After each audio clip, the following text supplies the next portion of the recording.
Salam, hormatly vatandaşlar. Men yine de sizin bilen Murat Kurbanov debetelidir. Men şu video gepleşimde bizim vatandaşlarımızdan gelen kıssagly habary sizin dikkatinize yitiretmeliyim. Hormatly vatandaşlar, gynansak da yine de Mara vilayetinin başlamalı bolyapyz. Mara vilayetinin Mara etrawynyň Aşgabat Dayhan birleşiginiň 3 tane obosynyň aşgabat geldi. Molotov, 8 Mart ve Sovet diyen oğulun yaşayıcılarından aşgabatlary maňa gelip gowuşdy. Şol oğulun gattarynaqy yerleşýän Peşanaly diyen bir obanyň yaşayıcılary maňa öz aşgabatyny aýtdylar. Oğulumyzda kanallar gömülli. Sovet wagtynda gurulan ýollar gutordy. Yol ýok. Köprüler çakşap ýatyr. Köprüden geçer ýerler. Gaty hoply. Oda yaşar ýerler. Tumusyna çiwini atyp ally. Köçeler tozanlap dem alyp bolanok. Gışına traktorly owa giremeden giyip bolanok. Köçü diýip zadan galmady. Köçelerimiz gışına köl bolýar. Geçer ýerler.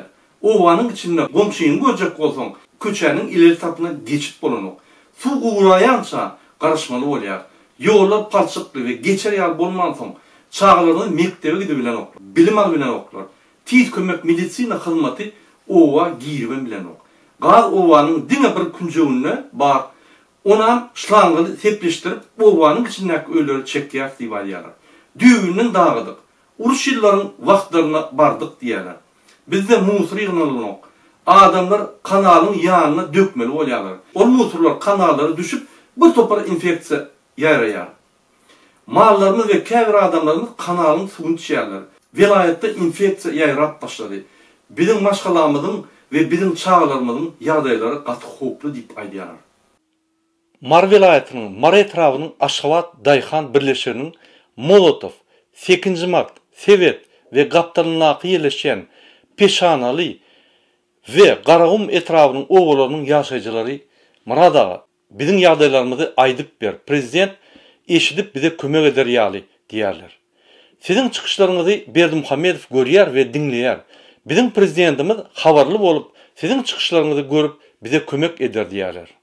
Mara etrawynyň ýaşaýjylary Mara vilayetiniň hekiminiň ýanyna gidip kömek sorapdyrlar. Mara vilayet hekimi bolsa şeýle jogap beripdir. Wah, biz etjekle welin Gurbanyň Berdimuhammedow ýollary oňarmaň diýip bize aýtdy. Gidin şonlara ruhsat alyp berin, biz ýollary oňarly diýerler. Men Mara vilayetiniň hekimine, vilayet etraplarynyň hekimlerine ýüllenýän. Siz ogularyň ýollaryny oňarmak üçin prezidentin ruhsat sormaly. Ýygnan etrap hekimleri, arçynlary, matatlaşyň, bir gerekmejek çäreler, bayramlar gurnandan owanyň ýollaryny oňaryn. Puluňyz bolmasa arz edip prezidentin dilen. Goý gurulşyk biznesini 6 aýlyk ýatyryp, vilayetin köçelerini oňarmanyp şu pullary size bersin. Mundan beýlek hiç etmän otursaňyz, adamlar ýawakly bilen kätmeni gelip sizin bilen gurulşarlar. Okuýypsyz Berdimuhammedowa bar günäni atmaň. Siz hem öz vilayetinizde iň ýokary hökümet bolup durýarsyňyz. Sizin özüňize gerek bolanyna öýüňize barar ýaly ýollarym gurdurýarsyňyz, köçeler hem çekdirýärsiňiz.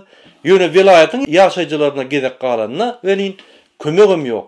Ol adamyň hal ýadagy bilen düýünden işiňiz hem ýok. Olaryň ogularyna ýaşap ýörendigini ýatdan çykardyňyz. Prezidentin agzyna seredip diňe Berdimuhammedowa hyzmat edip ýörsiňiz. Haçan halkyňyza hyzmat edip başajaksyňyz. Tiýden hökümet çalşar. Soň siz näme edersiňiz? Hökümet çalşan soň owanyň ýaşaýjylaryň biri arza ýatsa, ol arza barlanar, jinayet tapylan ýagdaýyna basylarsınız. Sizi hiç kim halas etmez. Haramdan öýe tutawda bolar. Türmäge gidersiniz. Şu zatları bilmeýärsiňizmi? Siz Mara vilayetiniň bar büdjetini niýe harç etdiňiz? Tiýjenini Türkmenistanyň hökümeti diňe haramdagy däldir. Sizin vilayetlerdaky yerine ýetirjik hökümet. Özüňize gerek bolsa, siz hökümet, haçanna halka gerek bolsa, prezidentden ruhsat alyp berin. Biz şonda ederiz diýmek, ol bir vilayet atmaskasy. Siz Mara vilayetiniň ýaşaýjylaryna hyzmat üçin goýulan adamlar. Hyzmat etjek bolsaňyz, prezidentden ruhsat soramaň. Halka hyzmat edin. Siz owanyň ýollaryny düzeltdiňiz diýip sizi türme basýan ýoga. Halka ağlamaň. Biz Türkmenistan'ın idiot prezidenti değil, halkın an düşüncesi sizin bar hükümetteki işleyen yoldaşlarım cemletemem, şorun anından hem katı yokurdur. Şunun için siz dine özünüzü ağlayarsınız. İnni akıl velayeti geçelim. Düğün bana akıl velayetin tecin ve kakı etraflarının yaşayıcıları can ettiler. Murada bizim ar şikayetlerimiz var. Aydık verin, gayrat edin. Onun var şikayetleri şol burdat. Oğuda yol yok, yaşar yağlı. Ovanın içinden tanklar geçip 2. Dünya Savaşı'ndan son yağlı yerler. Oğlu yumurlu diyerler.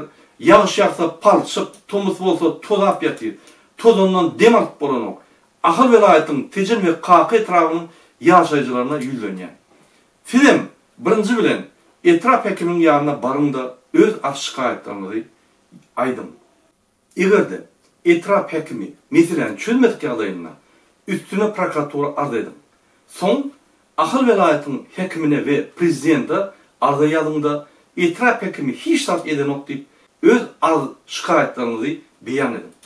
Eğer de iki hepbedenin son hiç hili üst köşkler bolmasa onu akıl velayet hekiminin yanına varıp etraf hekiminin boşaldırılmasını talep edin. Onunla sizin arzalarınıza hekim velayet seyredip çözüp başlar. Şundan başlayıp siz hekimleri kontrol edersiniz. Hekimler velayetin problemlerini çözmeli adamlar. Eğer de çözüp bilmeseler onunla prezident çözmeli olur. Balkan velayetinin Esenulu etrafı ve Kızılarvad'ın yaşayıcılara bana can ettiler. Onun oğulları yumurlu, ne de köçe var, ne de öygallı. Hem zat yumurlup yatıyor. Yol yok, çağlarımız oku gidibilen ok diyerler. Yağış yağsa palçık köçeden geçip olan ok diyerler. Balkan velayetinin Esenulu ve Kızılarvad yaşayıcılarına yüzlönyen. Sizem akıl velayetinin yaşayıcıları yani etraf hekiminden köçülü ve yolları düzeltmeyi talep edin. Bolmasa Balkan velayetinin yol başına ve prezidente arzınızı hat üstü bilen yazıp iyi verin. Eğer de iki hepte netice bolmasa velayet hekiminin önüne barıp Balkan velayetinin hekimini çalışmanı prezidentten talep edin. Balkan velayetinin nakı Hazar'ın yaşayıcılarının yaşayan cahillarını yıkıyarlar. Yaşayıcılar uyuşup velayet hekimine barıp hekimden sorar. Ol Aşgabat'tan Gürközme var diye. Şunun için cahillar yıkıyar deyip aydiya. Men Balkan velayetinin Hazar'ın yaşayıcılarına yüzlönyen. Velayet hekiminin önüne barın da velayet hekiminden soran Aşgabat'tan Gürközme verilen mi olsa koy Gürközme veren adam getinle özü halkın karşısında durup bize cevap versin. Şunu talep edin. Biz nerede yaşamalı deyip şundan soran. Türkmenistan'ın kanunları devletimizde neyme doğru yatırılır mı deyip soran şundan. Bizim sorularımıza cevap ve düşündürüş verin deyin. Neyme sebeple cahillerimizi yıkacağını deyip soran. Neyem için siz öz cahillerimizi yıkandı o. Neyem için bizim cahillerimizi yıkacağını deyip şuradan soran. Eğer de bizim cahillerimiz katı köyüne olsa demek bizim pul kıyınçılığımız var. Bizim gücümüz yetenok deyin. Eğer de yol geçen olsa belki devletlerdeki yağlı bizim cahillerimizi bazılar nırkından hükümet satın altına pullarımızı versin deyin.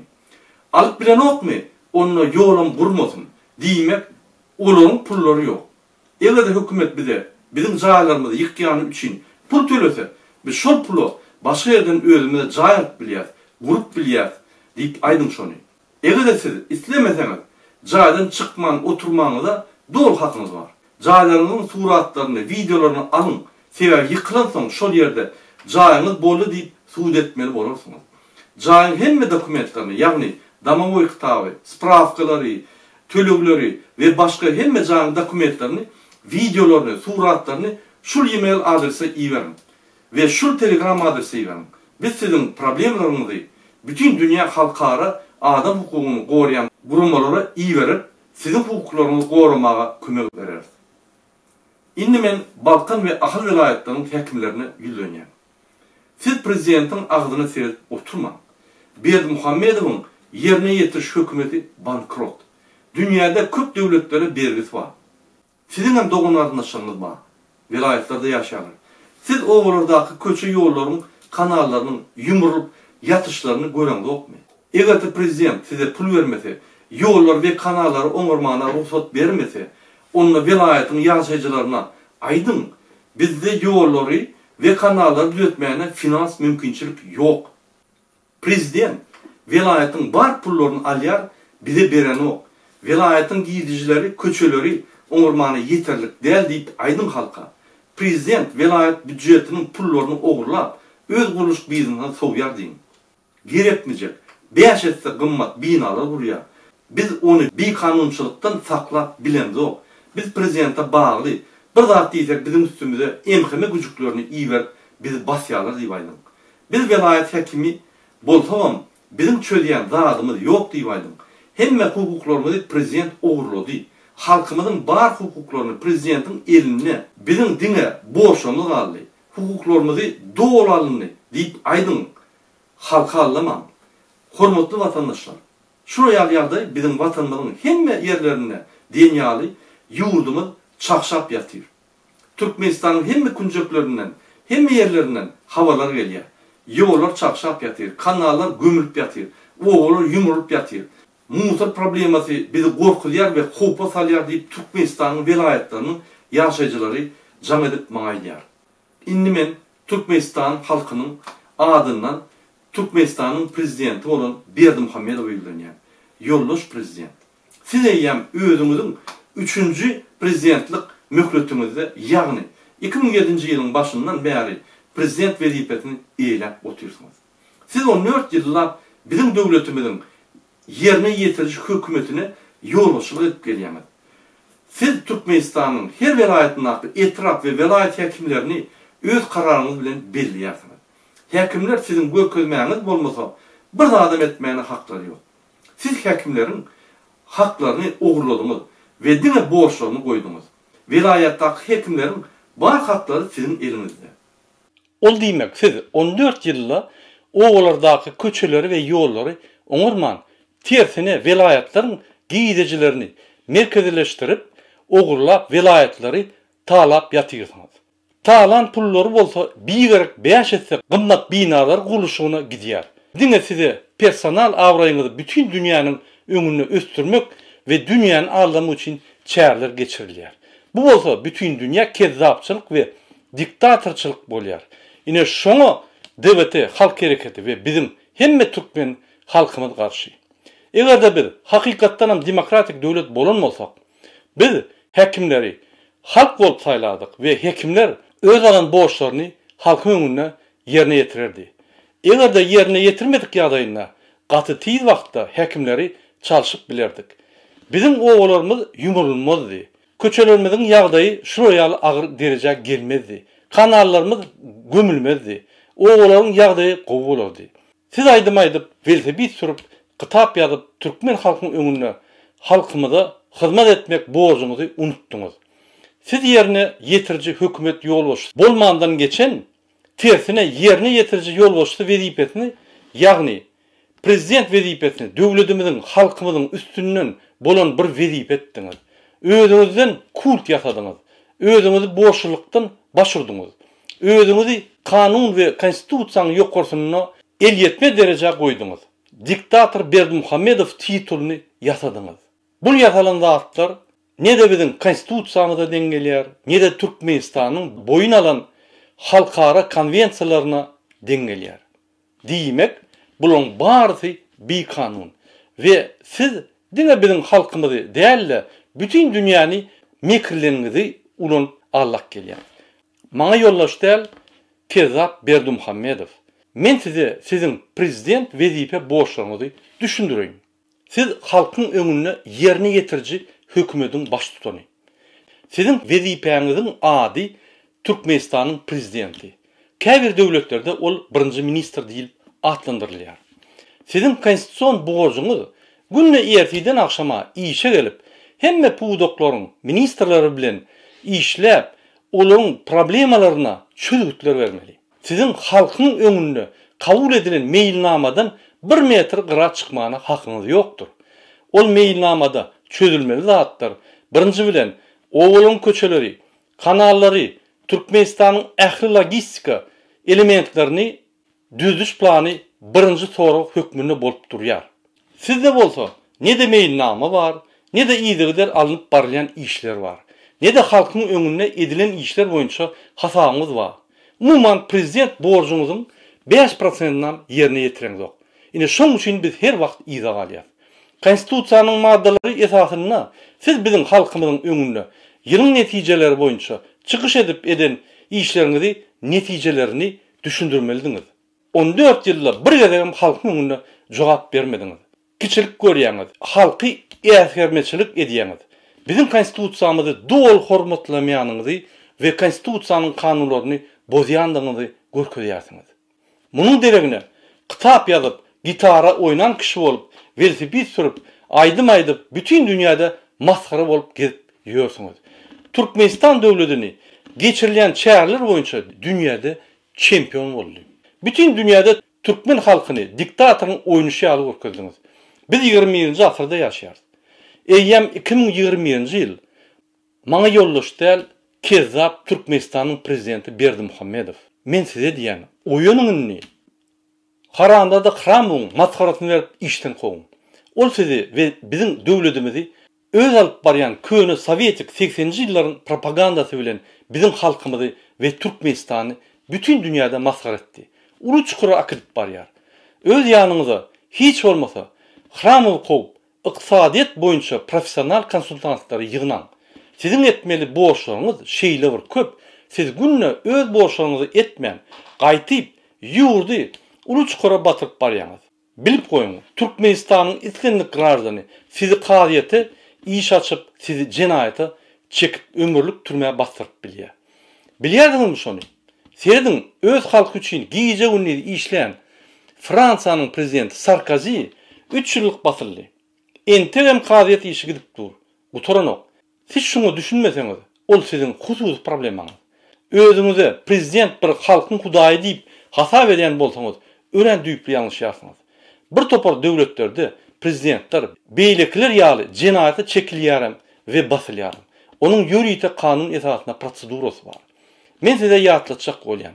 Sizi ne de goldayan adamma, ne de sizi prezident hökmüne isleýän adamma.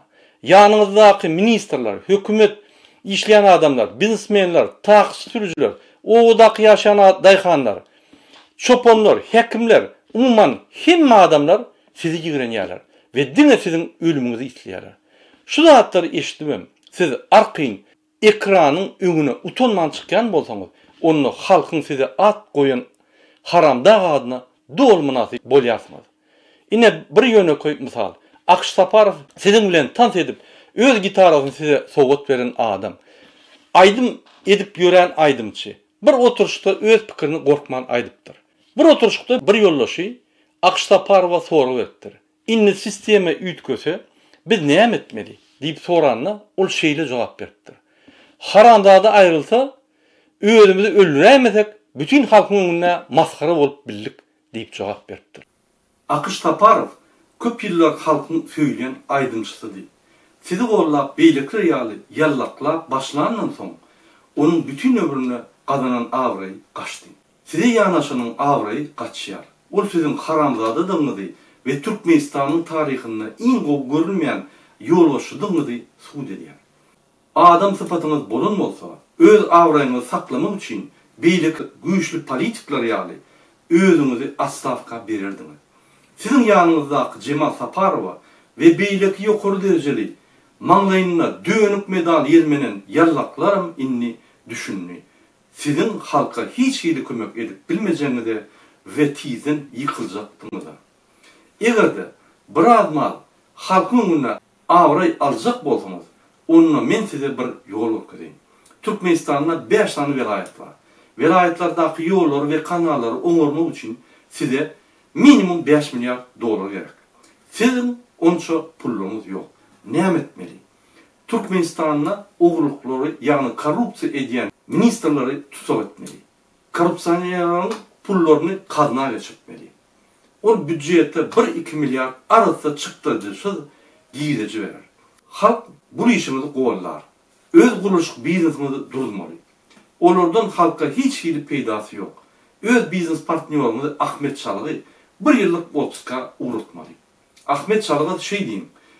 Ahmet, inni dostum, wagtlaýynça Türkmenistan döwletiniň pul ogurlygyny durdurly. Bolmasa Türkmen halkı meni tutsa eder. Senem kaçıp gitsen bir yerlerden tapıp getirirler. Akıllı bolsa o düşünür. Neticede hükümetin kaznasına yine de 3 milyar pul gelir. Hemme bekleri doğru durun. Hemme ekonomi edilen pulları velayet bütçetine iyi verin. Hekimleri iş edip başlayın. Olur size netice ve ağrı getirirler. Vilayattaki yolları, köprüleri, kanalları oňartmana daşyrdın firmalarına bermeň. Gadygyn edin. Bizim Türkmen firmalarımıza berin. Firmaların salgyt boýulýan pullary ýurtda galar ve vilayatlaryň kaznasyna goşmaça giýdejiler getirer. Vilayatlarda iş yerler dörep başlar. Egerde guruluşlyk kampaniýalary işläp başlasa, onu transport kampaniýalary işläp başlarlar. Olur özüp başlarlar. Yine de goşmaça iş yerler dörer. Hemme guruluşlyk materialları Türkmenistanyň içinden almaly diýip buyruk verin. Onu guruluşlyk materialları öndürýän zavodlaram, fabriklaram işläp başlar. Yine de goşmaça iş yerler dörer. Vilayatdaky adamlar işläp öýlerine pul getirirler. Maşgalada rahatlyk peýda bolup başlar. Adamlar sizi gollap başlarlar. Bütün dünya velasport ve Kubok Davis'in saylama oyunlarını durdun. Geçirmem. Näçin? Birinciden gerekmeyecek çıktıcılar. İkinciden avraňy dolu oturdu. Olar ýaly aksiýalar hiç sat bermez. Bir derek wagt ýitirimlik. Üçüncüden pullar ekonomiýa bolup vilayatlara yine de gider. Vilayatlardaky adamlar Aşgabatda gelip ahyl vilayatyna iş problematyny döretmeliler. Ahyl vilayatam galyp başlar. Neticede mundan bir 300 milyon dolar büdjetin pullaryny ekonomiýa edip bolar. Şu ýylyň dowamynda siz 3 milyard Amerikan dolaryny guruluş edýäňiz. Şonu durutsaňyz eýýän vilayatdaky oglaryň ýollaryny düýedip bilersiňiz. Türkmenistany bütün dünýä açyň. Onuň üçin şirketler açyň, internet açyň, turizm ötüriň başlaň. Giýdejiler gelip başlar. Pul harçyňyz az bolar, ýöne giýdejiňiz köp bolar. Zavod kurup, tehnologiýa özgürlükleri edip, zat öndürüp, gıytka wagtda pullary gazanyp bilmersiňiz. Häzir bütün dünýä bazarlar durdy. Olar ýuwaş-ýuwaşdan işläp başlar, ýene de 6 ay, 9 ay, 1 ýyl garaşmaly boljak. Bize şuň pul gerek. Sebebi bütün dünýäde sarp edijilik islegi pese düşdi. Neticede bul aksiýa 1 milyard dolar gıytka wagtda getirip biler. Men size 6,3 milyard Amerikan dolary niden alyp boljagyny häzir görkezdim. Şu ýylla 6,3 milyard pullary vilayatlara berseňiz, Türkmenistan eýýäm sosial krizisden çykyp başlar. Oğlardaky ýaşaýan adamlaryň hal ýagdaýlary düzelip başlar. Diňe iýmit, ýagny o hojalyk we turizmden real gıytka wagtda giýdeji gelip biler. Döwletiň giýdejilerini diversifikasiýa etmeli. Ol diýmek, diňe nebit gal pudogundan nälle başga pudoklarym östürip olardan döwletimize giýdejileri getirmeli. Biz o hojalygy gaty östürmesek, bizim azy hopsuzlygymyz peseler. Şonuň üçin dewletiniň ykdysady östürmek meýnamasyna o hojalyk pudogu Türkmenistana ýylla geljek giýdejisiniň %50%dan pes bolmaly däl. Nebit gat pudogu %25% bolmaly. Turizm ve galan pudoklar döwlete gelen giýdejilerinden %25% barabar bolmaly.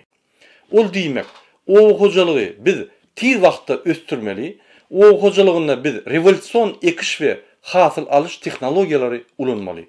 Biz owalarda infrastrukturany, logistikany gurmaly, kanallar, howuzlary, amderýany arsalamaly we gelecekde berja edip taklamaly.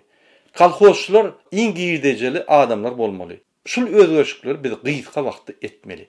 Indi meniň size bir berjek soraklarym bar. Hormatly watandaşlar, birinji sorak, Türkmenistanyň ýerine ýetiriş hökümetiň ýolbaşçysy Berdimuhammedow Türkmenistanyň krizisden çykaryp bilermi ýa-da tersine krizise beter batyrarmy? İkinji soragym, egerde ýerine ýetiriji hökümetiň ýolbaşçysy diňe öz bähwidini işlese, Türkmenistan şu krizise eltýän bolsa, Türkmenistan her gün mundan meter krizise ýerip duran bolsa, biz näme garaşýarys? Biz näme üçin öz ykbalymyzy öz elimize alamyzak? Näme biz bir ulu halk bolup bir adamdan gotýarysmy?